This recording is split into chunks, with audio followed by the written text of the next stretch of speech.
What's up, everybody, and welcome to this week's edition of Da Vinci Cases.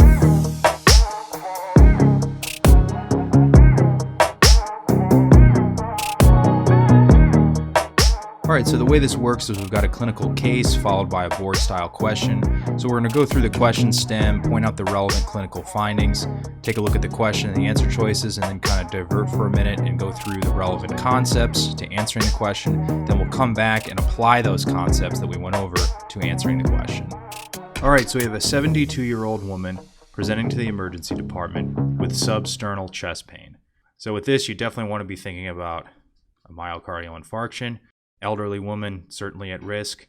If you look at her other symptoms, they also include dyspnea and diaphoresis. These are also very common associated symptoms with a myocardial infarction.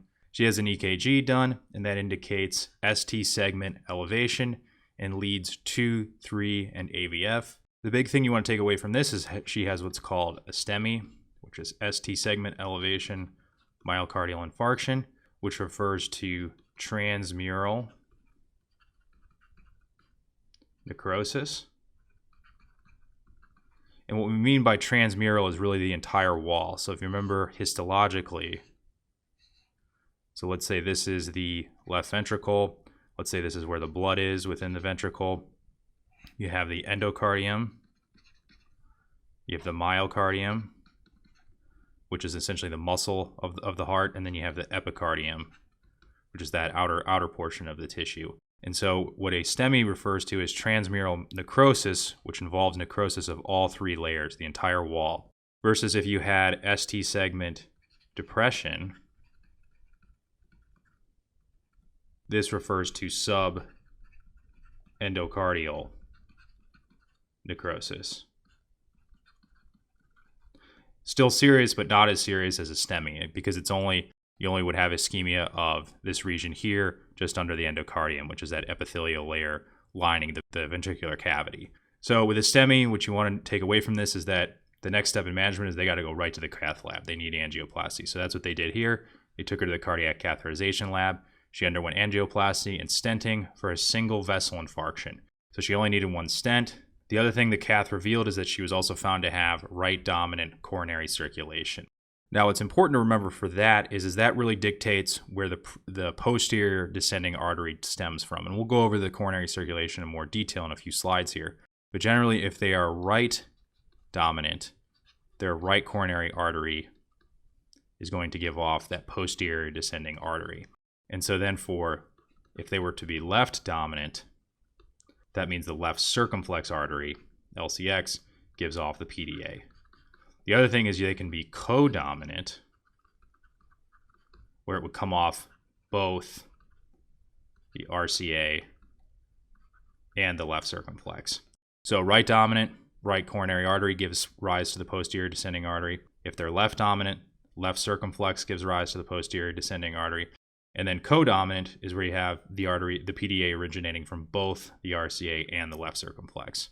So the procedure is successful and the patient's sent to the coronary care unit to recover. 3 days later, on rounds, the cardiologist auscultates a holosystolic murmur, best heard at the apex. Now what's interesting about this is the woman had no prior history of heart murmurs or valvular disease. So essentially, you want to think about what's happening here. So the patient came in with an MI. They had percutaneous coronary intervention, or PCI, which is essentially angioplasty and stenting. And then they had a new murmur develop from that. So what happens and then you look at what the question here is asking is which artery was the most likely site of this patient's myocardial infarction. So what this question is asking you, an infarction in which of these arteries is most likely to cause a new murmur, specifically heard during systole at the apex. So to answer that, let's talk about the key history and exam findings. Now we've gone through these, but we just want to summarize them in a nice organized list. So she had ST elevation on the EKG. That's a STEMI with transmural necrosis.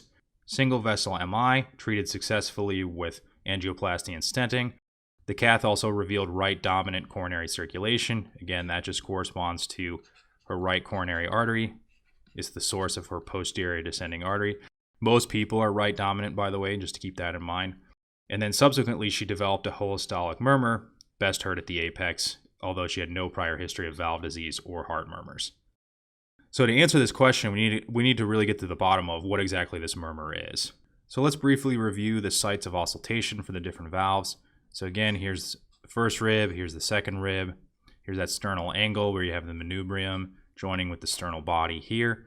So here would be your second intercostal space. So this is where you're going to auscultate the aortic valve. That makes sense because you're just downstream from the aortic valve, which is going to be about right here.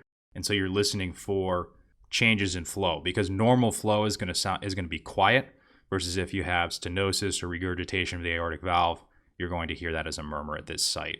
So this would be on the right side. So if we go over here to the left side at the second intercostal space, this is going to be the pulmonic valve. And so again, you're going to be just downstream from the pulmonic valve, where you can auscultate any abnormalities there. So if we come down here, this is the third space, the fourth space, and then we have the fifth intercostal space here. So if we go up right against the sternum here, the sternal border, in the left fifth intercostal space, we're listening for the tricuspid valve, because the tricuspid valve is going to be about right here. And so you're going to be downstream from there. And then here at the apex is where you're going to listen for the mitral valve. You also may hear of this referred to as on the left side in the mid-clavicular line. And that's an imaginary line drawn from the midpoint of the clavicle all the way down the chest.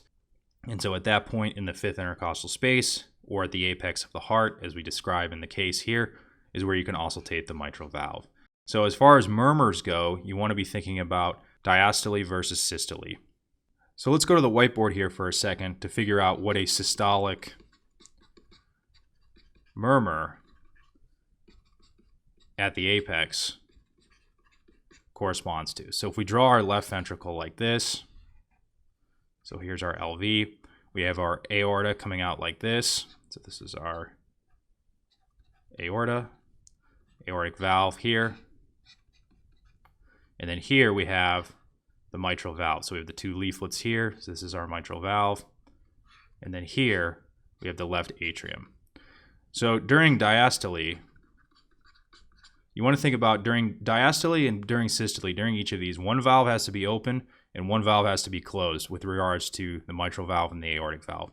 So during diastole, what drives blood flow from the left atrium to the left ventricle is that the pressure in the left atrium is greater than the pressure in the left ventricle. And so that pushes blood into the left ventricle. So during that, the mitral valve has to be open. And the aortic valve is going to be closed because you're filling the left ventricle up. You're not ready to pump the blood out. Now, during systole, the mitral valve should be closed, because during systole, you're going to have contraction all throughout the heart muscle here of the left ventricle. And so what that's going to do is decrease the volume of the left ventricle, which in turn will dramatically increase the pressure of the left ventricle to then push blood out through the aortic valve and into the aorta and into the systemic circulation. And so during that, obviously you want the aortic valve open.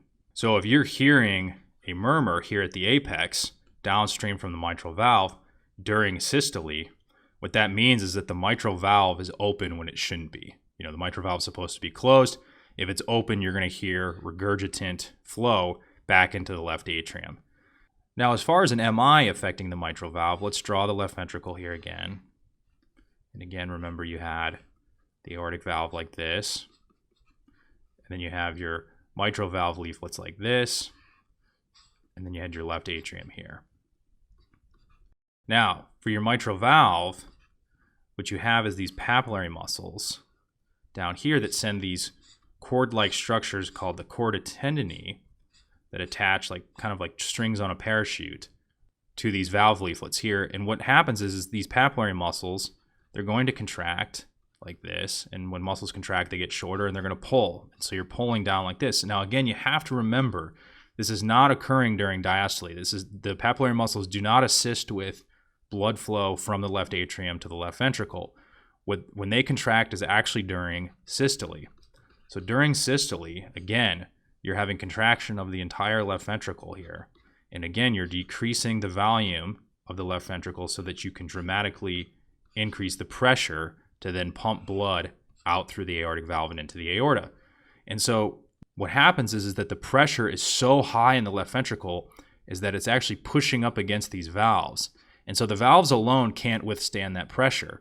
They would just pop open and you'd have flow of blood back into the left atrium. So you have these chordae tendineae attached to these papillary muscles to provide extra support. So these contract and they keep the valves shut. They keep them from blowing back open and letting blood leak back into the left atrium.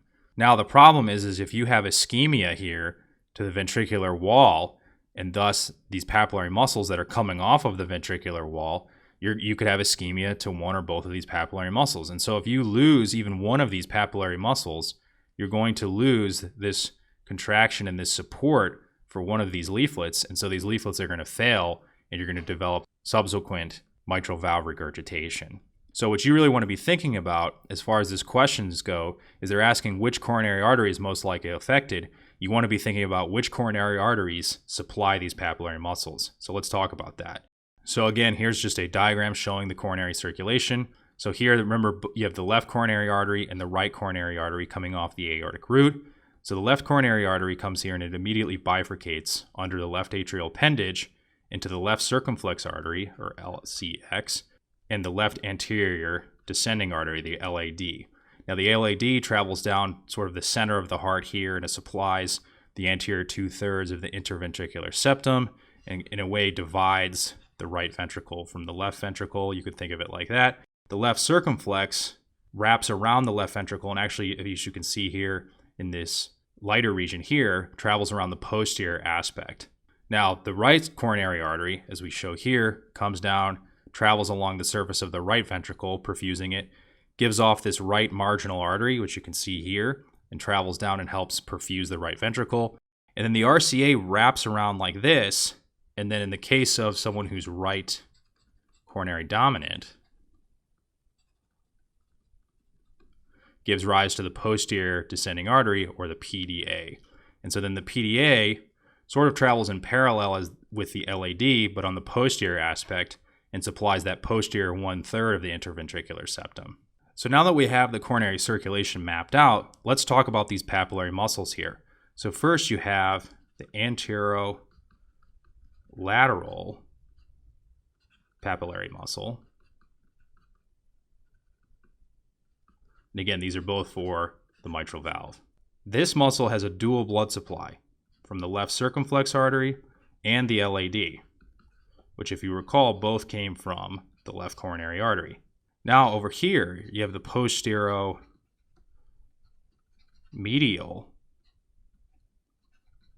papillary muscle. And this only has one artery supplying it, which would be the posterior descending artery, which in this case came from the right coronary artery because our patient is right coronary dominant. Now, what's important about this anterolateral papillary muscle having a dual blood supply is, let's say you lose the left circumflex. Let's say you have an infarction there. The left coronary artery is still going to be sending blood to the LAD, which can then still perfuse this anterolateral papillary muscle, so it's still okay. So it's not likely that the infarction was in the left circumflex, because that's not likely to lead to, or not most likely to lead to, mitral valve regurgitation, because you still have collateral circulation from the LAD. Now this could be vice versa. If you were to lose the LAD and you still have the left circumflex, then again, the papillary muscle will be okay. Versus if you have an infarction of either the right coronary artery or the posterior descending artery, you've lost the only blood supply to the posterior medial papillary muscle. The muscle is going to fail, and you're going to have mitral valve regurgitation. So as far as which artery is the most likely affected to result in a mitral valve regurgitation, it's got to be the PDA or the right coronary artery, because if you lose one of those, then this muscle has lost all of its blood supply and is going to fail. So if we come back to the question here, again, what we want to think about is this is an MI, had PCI, stenting, and then resulted in new onset mitral valve regurgitation. So we want to think about which artery is most likely to cause a new onset mitral valve regurgitation, and we sort of have answered that already. Let's just go through the answer choices again, just for completeness sake. So again, the LAD, the left anterior descending, this supplies that anterolateral papillary muscle along with the left circumflex. And so again, if you were to lose this artery, you still have blood supply to this muscle provided by the left circumflex. So it's not, again, you want to go with what's the most likely. Again, left circumflex, same thing here. If you were to lose that, you still have blood supply to this papillary muscle from the LAD. Now, the right coronary, especially since she's right dominant, again, the RCA is going to supply the posterior descending, which is the sole blood supply to this posterior medial papillary muscle. And so this is what's going to be most likely affected, because if you lose the PDA or the right coronary, you've lost the sole blood supply to this muscle. And by compromising this muscle, then that leads to mitral valve regurgitation. The right marginal, again, this comes off the right coronary, and it aids the RCA in perfusing the right ventricle. It doesn't really have anything to do with supplying the papillary muscles involved with the mitral valve. So again, our answer is the right coronary artery, because in someone who is right dominant, it's going to provide the PDA, which is going to be the sole supply to that posterior medial papillary muscle. And if you compromise that papillary muscle, you will develop mitral valve regurgitation. All right, that's all I have for you this week. Make sure you check back every Wednesday for new Da Vinci cases. In the meantime, subscribe to our channel for more videos, and then be sure to download the PDF notes for this video on our website at dviacademy.com. Also on our site, you can find our book and video packages for anatomy and biochemistry. All right, thanks for watching. We'll catch you next week.